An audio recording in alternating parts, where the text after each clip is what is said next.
देखिए 6.4 के पहले हम ये समरूप त्रिभुज का क्षेत्रफल संबंधी एक प्रमेय लिए हैं जो आईएमपी है परीक्षा की दृष्टि से।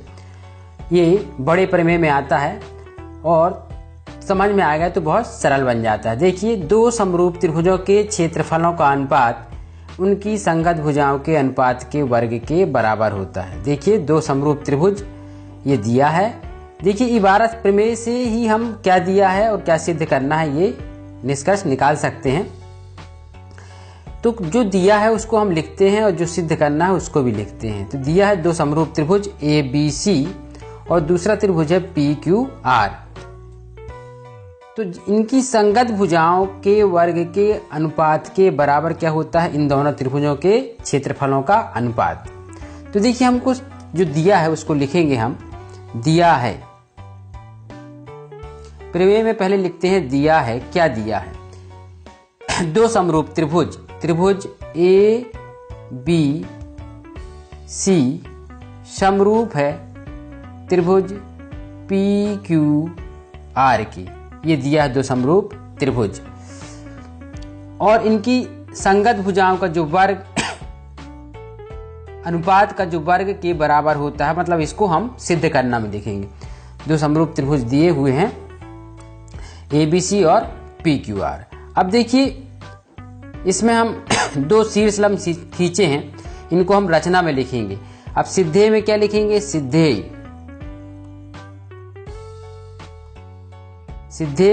सिद्धेय या सिद्ध करना लिखते हैं इसको। तो इनकी भुजाओं का अनुपात देखते हैं हम, तो क्या हो जाता है? संगत भुजाएं AB बटे PQ बराबर इसका वर्ग संगत भुजाओं के अनुपात के वर्ग के बराबर होता है, इसलिए वर्ग करेंगे और फिर बराबर लिखेंगे। दूसरी भुजा लेते हैं हम BC लेते हैं, BC बटे QR संगत भुजाओं के वर्ग के बराबर होता है, क्षेत्रफलों का अनुपात।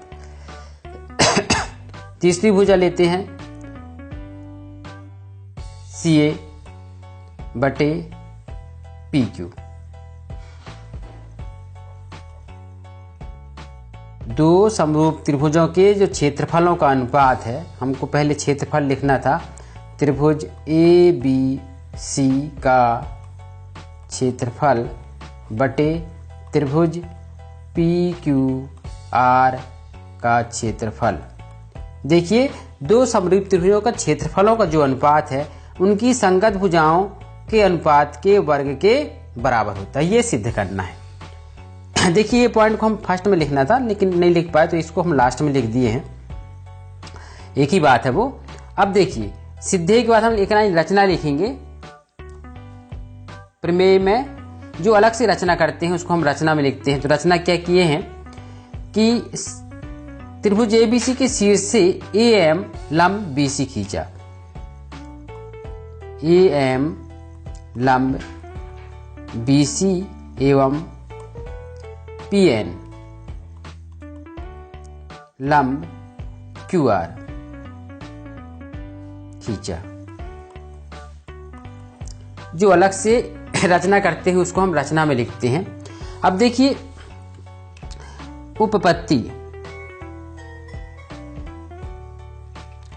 उपपत्ति में कहां से स्टार्ट करेंगे हम? देखिए सबसे पहले हमको क्या करना है? त्रिभुज ABC और देखिए जो सिद्धेय में लिखिए त्रिभुज ABC का क्षेत्रफल निकालेंगे, फिर त्रिभुज PQR का क्षेत्रफल निकालेंगे, दोनों को बटे रूप में लिखेंगे।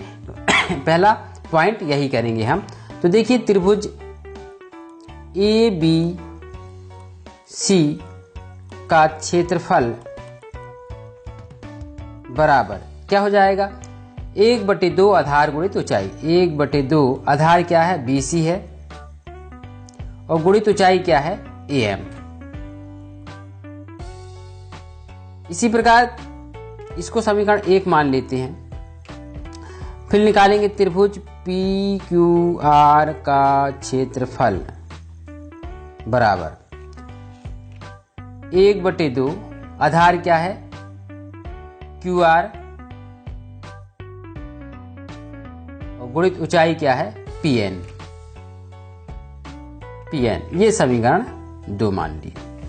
समीकरण 1 में 2 का भाग देंगे तो क्षेत्रफलों का अनुपात निकल जाएगा। तो हम लिखेंगे यहाँ त्रिभुज ABC का क्षेत्रफल बटे त्रिभुज PQR का क्षेत्रफल बराबर 1/2 BC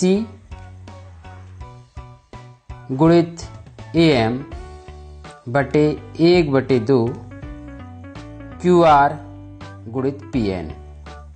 देखिए 1/2 कट जाएगा तो हमारा पहला जो समीकरण बन जाएगा, ये पहला दूसरा तीसरा मान लेते हैं हम। देखिए हम तीसरा जो समीकरण लेंगे, देखिए हमारा इसमें समीकरण त्रिभुज ABC का क्षेत्रफल बटे त्रिभुज PQR का क्षेत्रफल बराबर क्या निकला 1/2 कट गए थे तो क्या निकला BC बटे QR गुणित AM बटे PN। ये हमारा सही समीकरण 3 मान लेते हैं इसको। अब देखिए ये समीकरण 3 मानने के बाद हम क्या करेंगे, त्रिभुज, ये चित्र में देखिए, पहले ये चित्र है, देखिए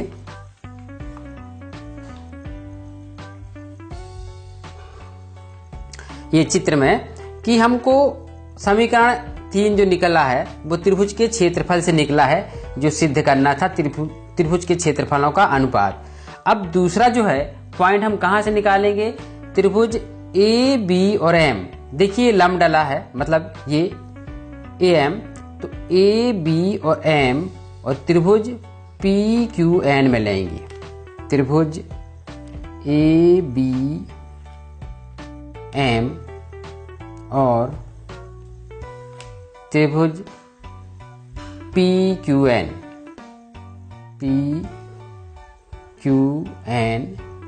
में हम तुलना करेंगे। देखिए कोण B बराबर कोण Q हो जाएगा। कोण B बराबर कोण Q कहां से, समरूप त्रिभुजों के संगत कोण है ये।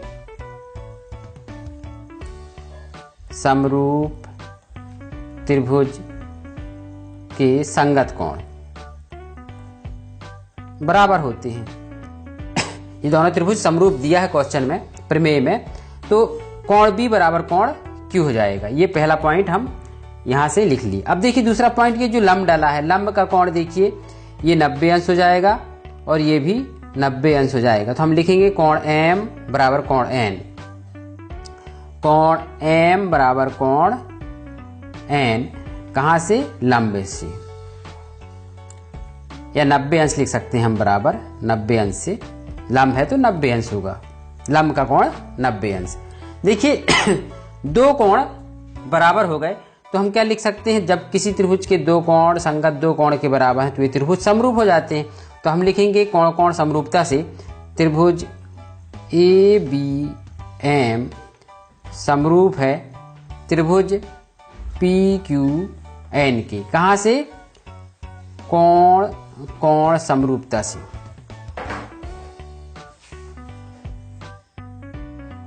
कोण कोण समरूपता से, कारण लिखना पड़ता है नहीं तो अंक कट जाते हैं। तो देखिए जो स्टेप प्राप्त करते हैं उस कहां से आया ये लिखना पड़ता है। तो देखिए दो कोण हम बराबर कर चुके थे, इसलिए त्रिभुज क्या हो गए, समरूप हो गए। अब देखिए समरूप होने के बाद हम क्या करेंगे, इनकी भुजाएं क्या होती, अनुपातिक हो जाती हैं। तो हम क्या लिखेंगे, ए एम बटे पी एन लिखेंगे। ये त्रिभुज और ये त्रिभुज समरूप हो गए, तो हम इनकी भुजाएं को अनुपातिक करेंगे तो लिखेंगे ए एम बटे पी एन बराबर। दूसरा पॉइंट क्या लिखेंगे हम, ए बी भुजा लेते हैं तो इसकी पी क्यू भुजा आ जाएगी, ए बी बटे पी क्यू। ये हम समीकरण इसको 4 मान लेते हैं, 3 मान चुके हैं ऊपर, ये समीकरण 4 मान लेते हैं। अब देखिए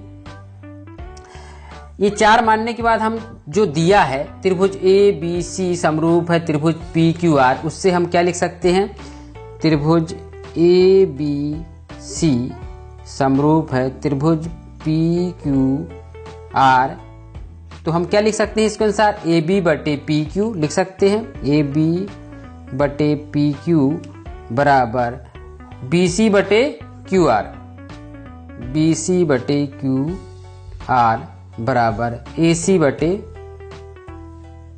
क्या लिख सकते हो, PR। कहां से, ये दिया से, दिया से। इसको हम समीकरण 5 मान लेते हैं।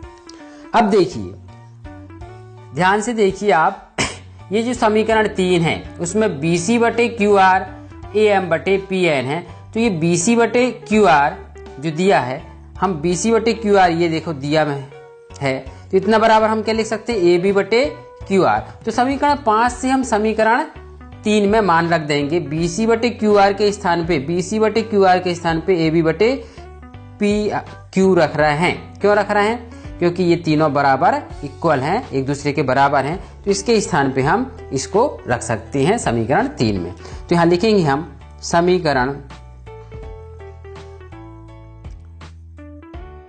3 और 5 से क्या करेंगे, ये BC बटे QR के स्थान पे क्या लिख देंगे, AB बटे PQ गुणित AM बटे PN है। देखिए AM बटे PN। अब देखिए AM बटे PN हम ऊपर समीकरण 4 में देखते हैं, तो AM बटे PN के स्थान पे AB बटे PQ रख सकते हैं। यहाँ रख देंगे तो AB का स्क्वायर बटे PQ का स्क्वायर, ये पहला पॉइंट सिद्ध हो जाएगा। ये देखिए इस समीकरण में इसको हम 6 मान लो समीकरण, इसको 6 मान लेते हैं। यदि हम तो 6 और 4 से देखते हैं, तो AM बटे PN के स्थान पे हम क्या रख देंगे, AB बटे PQ रख देंगे, तो ये पहला पॉइंट हमारा सिद्ध हो जाएगा। देखिए कैसे रखेंगे हम इसको, समीकरण 4 और 5 से, समीकरण 4 और 5 से देखिए ये दिया है AB बटे PQ AM बटे PN, समीकरण में 4 में दिया है AM बटे PN बराबर AB बटे PQ दिया है, तो हम यहां से मान रख रहे हैं। तो देखो समीकरण 4 और 5 से हम क्या करेंगे, AB बटे PQ ये लिखा है, और गुणित क्या है AM बटे, यहां देखिए AM बटे PN के स्थान पे हम क्या रख देंगे, AB बटे PQ, AB बटे PQ। तो देखिए इसका गुणा करेंगे तो क्या हो जाएगा, AB का स्क्वायर बटे PQ का स्क्वायर, या होल स्क्वायर भी कर सकते हैं, इसको बराबर लिख सकते हैं हम AB बटे PQ का होल स्क्वायर। देखिए AB बटे PQ का होल स्क्वायर आ गया, तो इसी प्रकार हम लिख सकते हैं, इसी प्रकार एक पॉइंट सिद्ध हो गया। इसी प्रकार हम क्या लिख सकते हैं, BC बटे QR, BC बटे QR का होल स्क्वायर, और इसी प्रकार लिख सकते हैं हम बराबर AC बटे PR का होल स्क्वायर। ये किसके बराबर आया है, त्रिभुज ABC का क्षेत्रफल बटे त्रिभुज PQR का क्षेत्रफल बराबर, ये सिद्ध होगा। देखिए AB का स्क्वायर, AB बटे PQ का स्क्वायर बराबर BC बटे QR का स्क्वायर और बराबर AC बटे PR।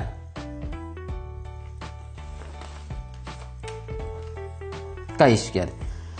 देखिए सिद्ध हो गया, त्रिभुज ABC का क्षेत्रफल और त्रिभुज PQR का, मतलब दो समरूप त्रिभुजों के क्षेत्रफलों का जो अनुपात है वो उनकी संगत भुजाओं के अनुपात के वर्ग के बराबर होता है। ये सिद्ध हो गया, यही सिद्ध करना था।